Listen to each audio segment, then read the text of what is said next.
NCERT class 9th chapter चल रहा था हमारा हेरन्स फार्मूला। और हेरन्स फार्मूला का हम सेकंड क्वेश्चन करने जा रहे हैं। Question is the triangular side walls of a flyover have been used for advertisement. ठीक है, एक फ्लाईओवर है और इसकी जो ये वॉल है, ठीक है ना, इनको एडवर्टाइजमेंट के लिए दिया जाता है, मतलब पोस्टर लगाने के लिए, पैम्पलेट के लिए, कोई भी कंपनी या फिर कोई भी school. The sides of the walls are 122 metre, 22 metre and 120 metre. ठीक है, तो 120 हम इसको ले लेंगे। ये काम कर रहा है आपका हाइपोटेनियस का, और hypotenuse is the longest side of a triangle, right angle triangle, you know 122। और वर्टिकली इसको मैंने 22 मीटर ले लिया और बेस ले लिया मैंने 120 metre. Okay, the advertisements yield an earning of 5000 rupees per metre square per year. ठीक है ना, जो एडवर्टाइजमेंट के लिए जो अर्निंग होती है वो होती है 5000 रुपये, 5000 रुपीज़ पर मीटर स्क्वायर, यानी कि 1 मीटर स्क्वायर में 5000 रुपीज़ की अर्निंग होती है। एंड फॉर 12 मंथ्स, यानी कि पर ईयर का मतलब 12 महीने में ये आपको आपका चार्ज लगता है, मतलब इतना अर्निंग होता है। A company had one of it's walls for 3 months. एक कंपनी ने इसको हायर किया हुआ है, ठीक है, एडवर्टाइजमेंट लगाने के लिए 3 मंथ्स के लिए। तो how much rent did it पे, तो पूछ रहा है कि कंपनी उस जो पैम्पलेट आपका लगेगा या एडवर्टाइजमेंट आप करोगे, कितना आप पे करोगे एज ए रेंट, रेंट के तौर पर कितना आप पेमेंट करोगे आफ्टर 3 मंथ्स। ओके, तो क्वेश्चन इज बहुत ही इंटरेस्टिंग क्वेश्चन है। मान लिया ये फ्लाईओवर है, ठीक है, और मैंने बताया कि जो ऐसे ये जो लाइन होती है ये सबसे लॉन्गेस्ट होती है, इसलिए मैंने 122 मीटर मान लिया, इसको 22 metre and this one is 120 metre. तो ये आपका काम कर रहा है राइट एंगल ट्राइंगल का। और आपको पता है कि राइट एंगल ट्राइंगल का एरिया कैसे निकालते हैं, 1/2 बेस इंटू हाइट। आप वैसे भी निकाल सकते हैं, लेकिन हमको निकालना है यहाँ पर बाय यूजिंग हेरन्स फॉर्मूला। तो यहाँ पर तीनों साइड गिवन है, तो जब तीनों साइड गिवन होती हैं, ऑल थ्री साइड से जब गिवन होती हैं, तो हम हेरन्स फॉर्मूला का यूज करते हैं। ठीक है, तो मैं यहाँ, आप जो प्रॉपर लैंग्वेज है उतना आप लिख सकते हैं, जो प्रॉपर पॉइंट्स होते हैं। Here A is equal to 122 metre, B is equal to 120 metre and C is equal to 22 metre. आप ए बी सी कोई सा कहीं भी लिख सकते हैं, ठीक है, ऐसा किसी ने बोला नहीं है कि ए ये इतना है और बी इतना है। ठीक है, आप अपनी मर्जी से कितना भी लिख सकते हैं, ए बी सी को रिप्लेस कर सकते हैं।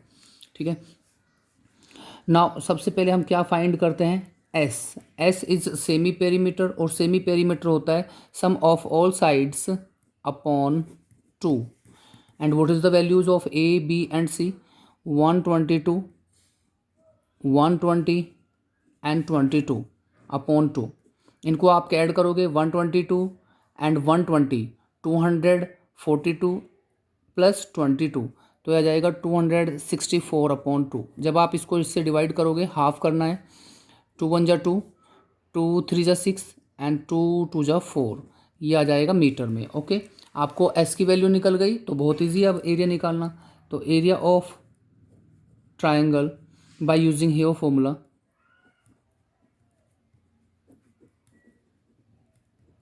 बाय यूजिंग हेरन्स फॉर्मूला,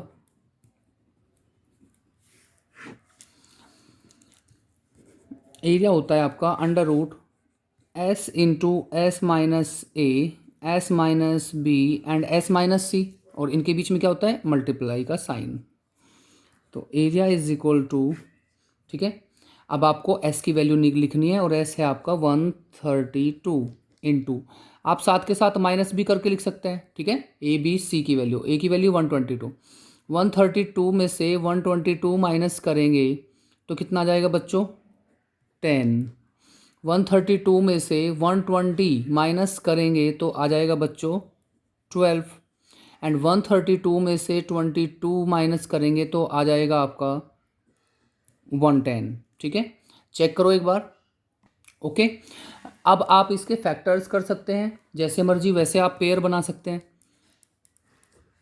ठीक है, आप ज़रूरी नहीं है कि इसको 2 से फिर 2 से ऐसे आपको काटना है, आपको इसके फैक्टर बनाने हैं। यू नो 132 किसका मल्टीपल होता है, जब आप करके देखोगे तो ये होता है 11 इंटू 12। 11 इंटू 12 क्यों लिखा मैंने, क्योंकि 12 मुझे दिखाई दे रहा है यहाँ पर। ठीक है, तो 12 का पेयर बन जाएगा इस 12 को मैं इसके पास लिखता हूँ, ठीक है। तो 11 इंटू 12 132 और ये 12 मैंने यहाँ पर लिख लिया। इसके बाद 10 और ये 110 है, तो मैंने पहले 10 लिखा और फिर 110 को कैसे लिख सकते हैं, 10 इंटू 11। तो आपका पेयर बन जाता है एक 10 का, एक 12 का, और आपको दिख रहा है एक 11 का भी पेयर बन जाता है। तो एरिया आ जाएगा आपका, पेयर बाहर निकालिए, 10 का निकल गया है बाहर और एक ये 11 का और एक 12 का। So now multiply by these 10 11 और 10 की मल्टीप्लाई 110 इंटू 12, 12 वन जा 12, 12 वन जा 12 और 1 13। तो ये आ जाएगा आपका मीटर स्क्वायर, 1320 मीटर स्क्वायर। अभी काम ख़त्म नहीं होता है। वो कह रहा है कि जब इस पर हम इस वॉल पर हम पैम्पलेट लगाते हैं या एडवर्टाइजमेंट करते हैं तो कितना 5000 रुपीज़ पर मीटर स्क्वायर के अकॉर्डिंग, ठीक है, एक साल में अर्निंग होता है 5000 रुपीज़। अब हमको एडवर्टाइजमेंट लगानी है सिर्फ 3 मंथ के लिए, ना कि एक साल के लिए। तो कितना हमें पे करना पड़ेगा, तो देखिए, so you can write rent charges for per month. Per month को क्या लिख सकते हैं, 12 मंथ, सॉरी पर ईयर मतलब 12 मंथ्स। एक साल में 12 महीने होते हैं, ठीक है।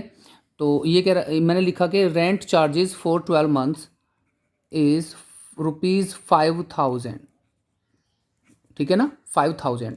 लेकिन हमें और मीटर स्क्वायर है, पर मीटर स्क्वायर, 1 मीटर स्क्वायर में आप यहाँ पर देखिए पहले रफ, 1 मीटर स्क्वायर में आपको 5000 रुपीज़ देने होंगे, ठीक है, 1 मीटर स्क्वायर में। तो आपका जो एरिया था वो था 1320, यानी कि 1320 मीटर स्क्वायर में कितना करना पड़ेगा, 5000 इंटू 1320 मल्टीप्लाई होगा ना। जब 1 का आपको गिवन है और एक से ज़्यादा का निकालना होता है तो इसको हम, ये रुपीज़ में आ गया, ठीक है, जो भी आएगा। पहले यहाँ पर देखिए, तो ये चार्ज है आपका, ये रेंट है 12 मंथ्स के लिए, ठीक है, पर मीटर स्क्वायर। और 3 मंथ के लिए कितना होगा, rent charges for 3 months, 3 months के लिए कितना होगा बच्चों, इज इक्वल टू 5000 इंटू, आप इसकी भी मल्टीप्लाई कर सकते हैं 1320, क्योंकि ये मीटर स्क्वायर था, मल्टीप्लाई होना है, ठीक है। और जब 12 मंथ के लिए इतना है तो 3 मंथ के लिए कितना होगा, 3/12। आपको बताया था ना, जब आपको 12 मंथ का दे रखा है और 3 का निकालना है तो ऐसे लिखेंगे 3/12, ऐसे फ्रैक्शन बनेगी। Clear, okay. क्योंकि 3 मंथ को साल बनाना है तो साल बनाने के लिए क्या करते हैं, 12 से डिवाइड, आप ऐसे भी देख सकते हैं। तो जब आप इसको सिंप्लीफाई करेंगे तो 12 से ये कट जाएगा, 11 110 आएगा, ठीक है। तो इसकी मल्टीप्लाई करने के बाद आपका जो चार्ज बनेगा, जो रेंट बनेगा, वो बनेगा ये 1 10 100,000 10,000 लाख 10 लाख 16 लाख 50,000, ओके। तो ये चार्ज, ये पे रेंट, ये आपको पे करना पड़ेगा आफ्टर 3 मंथ एडवर्टाइजमेंट के लिए, ठीक है। जो क्वेश्चन था आपका, ये वॉल जो था, यहाँ पर हम एडवर्टाइजमेंट का कोई भी पोस्टर वगैरह लगा रहे हैं तो 3 महीने का जो चार्ज देना पड़ेगा, जो रेंट देना पड़ेगा, वो देना पड़ेगा 16,50,000, ओके। तो बहुत ही इंटरेस्टिंग क्वेश्चन था, बहुत ही अच्छा क्वेश्चन था, ठीक है। इसके आगे जो क्वेश्चन है, question number 3, it's very easy. Question number 3 is very easy. There is a slide in a park, one of its side walls has been painted in some colour with a message keep the park green and clean, ठीक है। एक park है, ठीक है, उसके जो चारों तरफ की, जो तीनों तरफ की जो दीवार है, ट्रायंगुलर शेप में है ये पार्क, और इसकी तीनों तरफ की जो दीवार, ये जो, ठीक है, इसमें लिखा हुआ है, कलर से लिखा हुआ है कि keep the park green and clean, इसको साफ रखना है और हरा भरा रखना है, ठीक है, ग्रीन ग्रीन रखना है। If the sides of the wall are 15 metre 11 metre and 6 metre, इसकी जो साइड है वो गिवन है आपकी, इट मीन्स ट्राइंगल की तीनों साइड गिवन है। और जब ट्राइंगल की तीनों साइड गिवन होती हैं तो क्या करते हैं बच्चों, by using Heron's formula we can find out the area, okay. तो इस क्वेश्चन को खुद करेंगे, बिल्कुल इजी है, तीनों साइड गिवन है। अब मैं क्वेश्चन नंबर 4 करता हूँ। प्यारे बच्चों, क्वेश्चन नंबर 4 देखिए। Question number 4 is find the area of a triangle, two sides of which are 18 centimetre and 10 centimetre and the perimeter is 42 centimetre. एक ट्राइंगल का आपको एरिया निकालना है बाय यूजिंग हेरन्स फॉर्मूला, और उसकी दो साइड गिवन है 18 सेंटीमीटर एंड 10 सेंटीमीटर। तो तीसरी साइड निकालनी पड़ेगी पहले, है ना। जब तीनों साइड पता होती है तभी तो लगाते हैं हम हेरन्स फॉर्मूला। लेकिन पेरीमीटर गिवन है 42 सेंटीमीटर, और पेरीमीटर क्या होता है किसी भी ट्राइंगल का? सम ऑफ ऑल साइड्स। ओके, तो बहुत ही अच्छा क्वेश्चन है क्वेश्चन नंबर 4। पहले जो गिवन है उसको हम लिख रहे हैं। Solution is given perimeter of triangle is equal to the given है, कितना गिवन है? 42 centimetre. Okay, and we know that perimeter of triangle होता क्या है? Sum of all sides. Perimeter होता है सम ऑफ ऑल साइड्स, ठीक है। ये ट्राइंगल का होता है पेरीमीटर। तो सम ऑफ ऑल साइड्स का मतलब है a plus B plus C. We can write a plus B plus C, यानी कि ये तीनों साइड है, where a b and c are the sides of triangle. Now perimeter आपको गिवन है 42, ठीक है, एंड ए बी सी आपको दो साइड गिवन है, तीसरी आप मान सकते हैं, ठीक है ना, x मान सकते हैं डायरेक्ट, या पहले लिख लेना लेट थर्ड साइड भी x। आप लिख सकते हैं यहाँ पर let third side be x centimetre. Okay, x centimetre, x की वैल्यू आ जाएगी वहाँ से। तो दो जो साइड गिवन है वो है 18 सेंटीमीटर एंड 10 सेंटीमीटर। तो आप कहीं भी लिख सकते हैं, मैंने बताया था 18 प्लस 10 और प्लस c को, यानी कि थर्ड साइड को मैंने मान लिया था x। तो इन दोनों को ऐड करो, ये आ जाएगा 28 प्लस x इक्वल टू 42। यहाँ से x की वैल्यू निकल जाएगी, 42 माइनस 28, 12 में से 8 जाएगा 4 एंड दिस वन इज़ 1।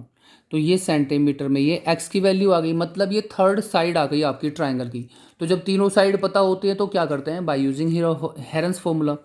तो आप सबसे पहले s निकालिए। What is s? s होता है sum of all sides upon 2। तो मैं अब इसको डायरेक्ट कर रहा हूँ, 18, 10 और 14 upon 2, this is s। s की वैल्यू आप निकालेंगे। तो पेरीमीटर तो आपको पहले भी पता था, पेरीमीटर कितना था? 42 upon 2, this one is 21 centimetre, this is s। ये s आ गया आपका। तो by using Heron's formula,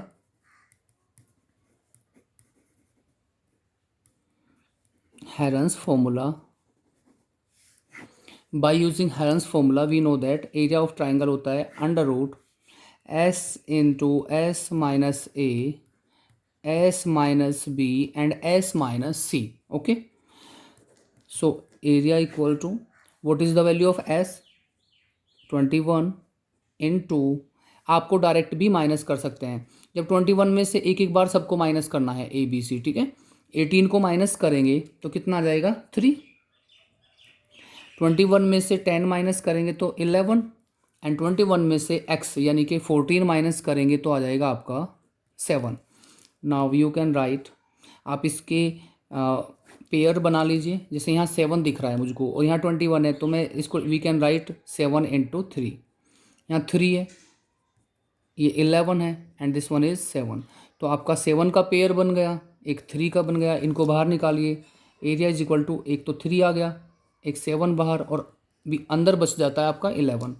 so multiply both of the digit, 7 3 जा 21 एंड रूट 11 सेंटीमीटर स्क्वायर। आप 11 को इसका, क्योंकि हम रूट में भी दे सकते हैं इसका आंसर, ठीक है, आप इतना भी कर सकते हैं। So this is the answer, this is answer question number 4।